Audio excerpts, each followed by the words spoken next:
కోనసీమ జిల్లా ఓడలరేవు నుంచి ఈ నెల 3వ తేదీన వేటకు వెళ్లి గల్లంతైన మత్స్యకారుల ఆచూకీ లభ్యమైంది. 7గురు సురక్షితంగా ఒడ్డుకు చేరారు. బోట్లో సాంకేతిక లోపం తలెత్తడంతో పశ్చిమ బెంగాల్ తీరం వైపు కొట్టుకుని వెళ్లినట్లుగా తెలుస్తోంది. బెంగాల్ తీరానికి చేరుకుని సేఫ్గా ఉన్నట్లు సమాచారం అందించడంతో వారి రాక కోసం ఎదురుచూస్తున్న కుటుంబ సభ్యులంతా సంతోషం వ్యక్తం చేశారు. అధికారులు కూడా మత్స్యకారులతో మాట్లాడి వారి పరిస్థితిని అడిగి తెలుసుకున్నారు. వీలైనంత త్వరగా వారిని గ్రామానికి తీసుకొచ్చేందుకు చర్యలు చేపడుతున్నట్లుగా తెలిపారు.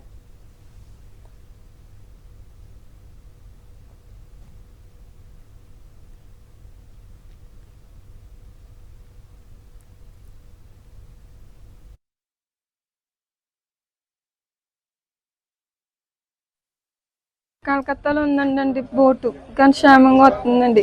కానీ తీసుకొచ్చినందుకు అందరికి పెద్ద పెద్దలకు నమస్కారం. ఈ రోజు నా భర్తను తీసుకొచ్చానండి, మీ వల్లేనండి ఇంతవరకు వచ్చింది. ఇంత చేసి చాలా దూరం తీసుకెళ్ళినందుకు పెద్ద పెద్దలకి నమస్కారం అండి.